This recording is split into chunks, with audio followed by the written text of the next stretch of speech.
जय हिंद प्यारे साथियों, मैं आपका प्यारा साथी अखिलेश यादव में आप सभी का इस प्यारे से प्लेटफॉर्म पर फिर से एक बार स्वागत करता हूं। तो साथियों, इस क्लास में हम सीखने वाले हैं परागण यानी पॉलिनेशन किससे कहते हैं या पॉलिनेशन क्या है।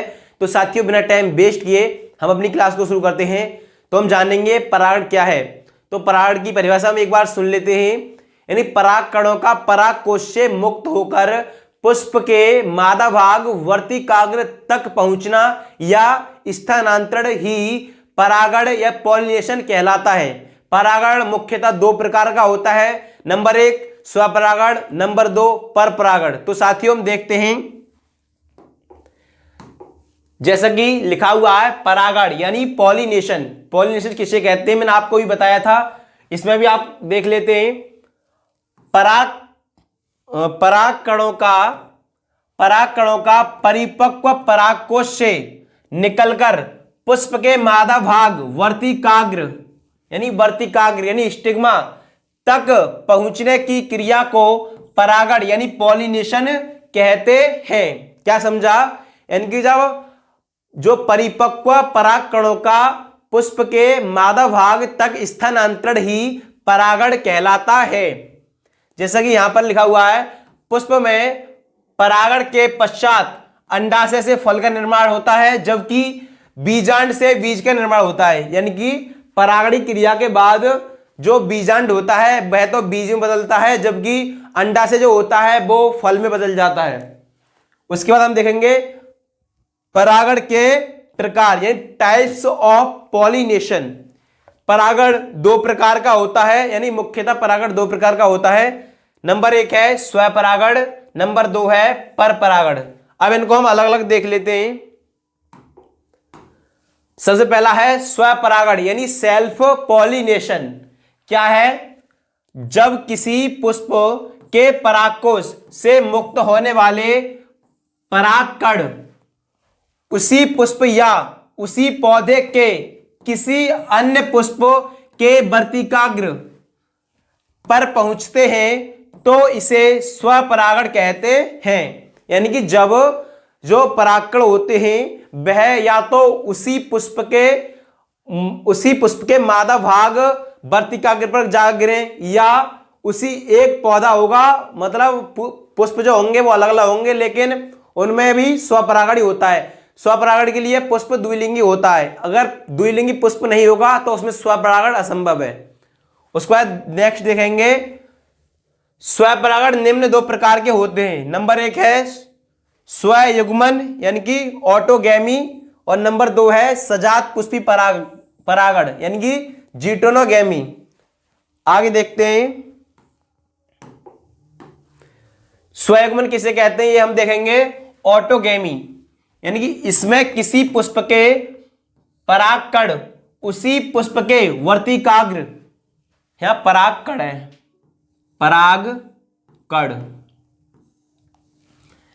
परागकण उसी पुष्प के वर्तिकाग्र पर पहुंचते हैं। यानी कि इसमें किसी पुष्प के परागकण उसी पुष्प के वर्तिकाग्र पहुंचते हैं। यह सिर्फ द्विलिंगी पुष्प में ही होता है, यानी कि यह सिर्फ द्विलिंगी पुष्प में होगा। अगर पुष्प एकलिंगी है तो उसमें स्वयुग्मन नहीं होगा। सजात पुष्पी परागण यानी कि जीटोनोगैमी क्या है? जब किसी पुष्प के परागकोश से मुक्त परागकण उसी पौधे के किसी अन्य पुष्प के वर्तिकाग्र पर पहुंचते हैं तो वह सजात पुष्पी परागण कहलाता है। नेक्स्ट देखेंगे स्वपरागण के लाभ। क्या क्या स्वपरागण के लाभ हैं? तो साथियों, स्वपरागण से नंबर एक है स्वपरागण से परागण की संभावना लगभग निश्चित होती है। यानी कि इसमें नंबर वन क्या है? स्वपरागण से परागण की संभावना लगभग निश्चित होती है, अतः पौधे का शुद्ध वंश चलता रहता है। जो पौधे का वंश है वो शुद्ध चलता रहता है। वो किस कारण होता है? तो स्वपरागण कारण। नंबर दो है स्वपरागण से वने बीज शुद्ध नस्ल वाले यानी प्योर नस्ल वाले होते हैं, अतः संतति पौधों के सभी लक्षण जनक पौधे के समान होते हैं। यानी कि जनक के समान ही इसमें लक्षण होंगे स्वपरागण में। नंबर 3 है इसमें अधिक परागकणों की आवश्यकता नहीं होती है, यानी कि इसमें कम से कम परागण की आवश्यकता होती है, जबकि पर परागण में अधिक से अधिक परागकण होने चाहिए, यानी कि उसमें कुछ तो नष्ट हो जाते हैं। नंबर 4 है स्वपरागण में परागण की क्रिया के लिए किसी अन्य पुष्प पर निर्भर नहीं होना पड़ता है, यानी कि दूसरे पुष्प पर निर्भर नहीं होना पड़ता है, जबकि पर परागण में यह दूसरे पुष्प पर भी निर्भर रहना पड़ता है। आगे हम देखेंगे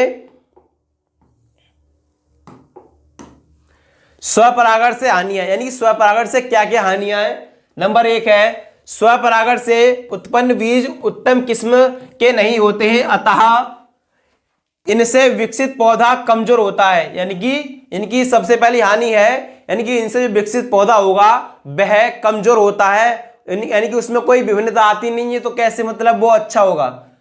नंबर 2 है स्वपरागण द्वारा आनुवांशिक बीमारियां पीढ़ी दर पीढ़ी स्थानांतरित होती रहती हैं, यानी कि इसमें आनुवांशिक पीढ़ियां वो आगे भी चलती रहेंगी। उसके बाद तीसरा पॉइंट है स्वपरागण द्वारा नई जाति का विकास संभव नहीं है, यानी कि नई जाति का विकास संभव नहीं होता है, इसमें एक ही जाति बार बार उत्पन्न होती रहती है। उसके बाद चौथा पॉइंट इनसे उत्पन्न बीज हल्के व छोटे होते हैं, यानी इनसे उत्पन्न बीज जो होते हैं हल्के तथा छोटे होते हैं। उसके बाद नेक्स्ट देखेंगे हम, नेक्स्ट है पर परागण यानी क्रॉस पॉलिनेशन क्या है। इस क्रिया में एक पुष्प के परागकण उसी जाति के दूसरे पौधे के पुष्प के वर्तिकाग्र पहुंचते हैं, यानी कि इसमें जाति तो एक ही होती है लेकिन पुष्प और पौधा अलग अलग हो सकता है। ये नहीं है कि सरसों का पेड़ गुड़हल के साथ परागण क्रिया कर ले, ऐसा कुछ भी संभव नहीं है, यानी कि जाति सेम होनी चाहिए इसमें। पर परागण में दोनों पुष्प अलग अलग पौधों पर स्थित होते हैं, यानी कि अलग अलग पौधों पर जो पुष्प होते हैं वह स्थित होते हैं। यह एक लिंगी या द्विलिंगी दोनों प्रकार के पुष्पों में संभव है, यानी जो पर परागण है वह एक लिंगी तथा द्विलिंगी दोनों प्रकार के पौधों में संभव है, यानी कि ये नहीं है कि मतलब जो जैसे स्वपरागण में था उसमें पुष्प द्विलिंगी होना चाहिए, जबकि इसमें ऐसा कुछ नहीं है। उसके बाद पर परागण के लाभ, यानी क्या क्या इसके लाभ हैं तो देख लेते हैं हम।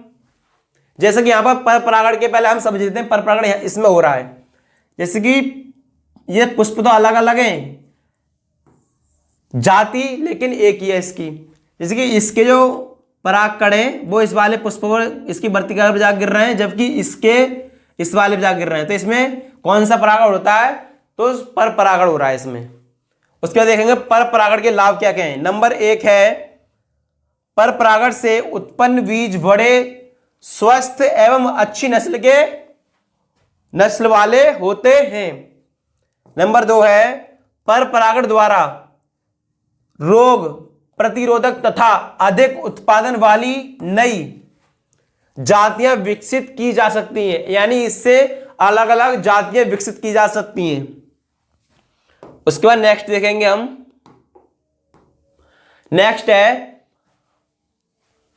पर परागित पुष्पों से बनने वाले फल बड़े व स्वादिष्ट होते हैं तथा इनमें बीज की संख्या भी अधिक होती है, यानी बीज भी अधिक होते हैं और इनके जो फल होते हैं वह स्वादिष्ट भी होते हैं।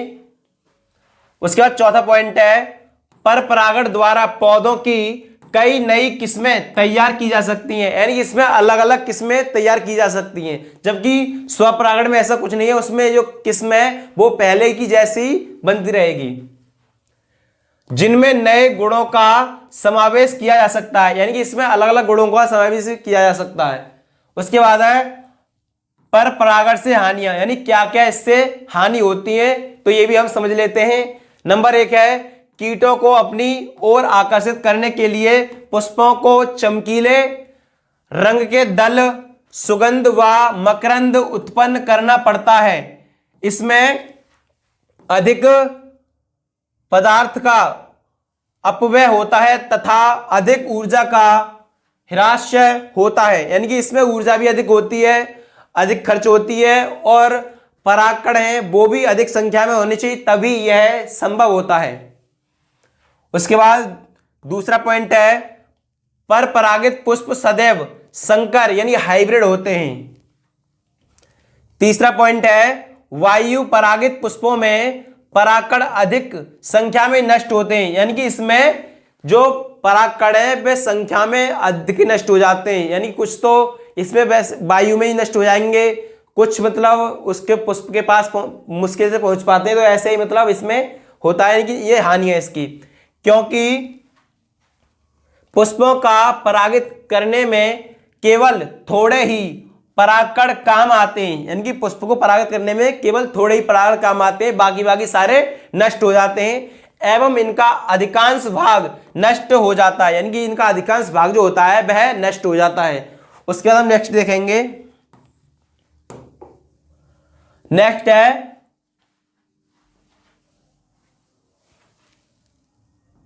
पर परागण की विधियां क्या हैं, यानी कि पर परागण की विधियां क्या हैं।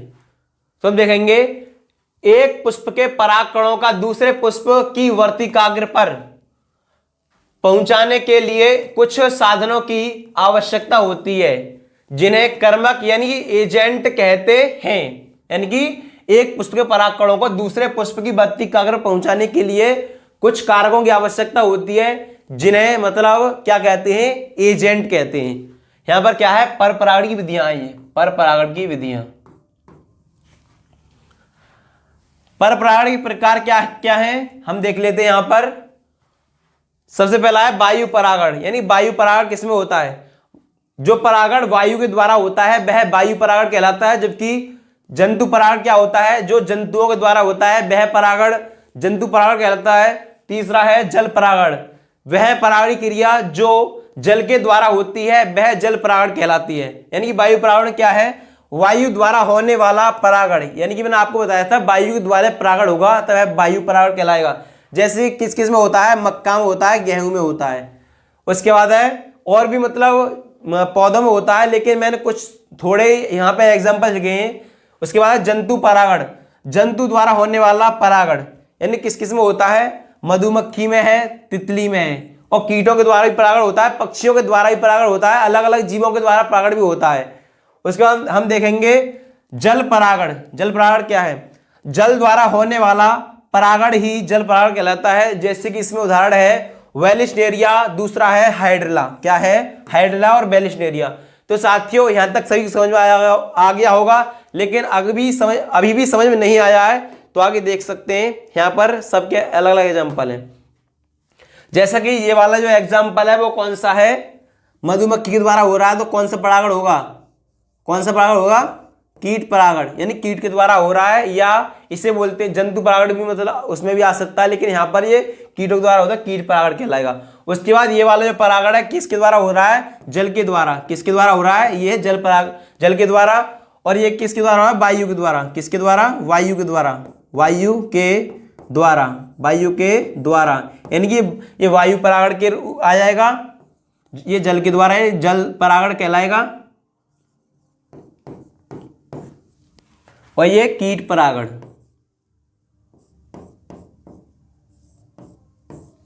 ठीक है, यहां तक सभी को समझ आया होगा। अगर किसी भी साथी को भी समझ में नहीं आया है तो एक बार वह पुनः देख सकता है क्लास को, यानी कि दोबारा से क्लास को देख लें, जिससे कि आपको अच्छे समझ आया है।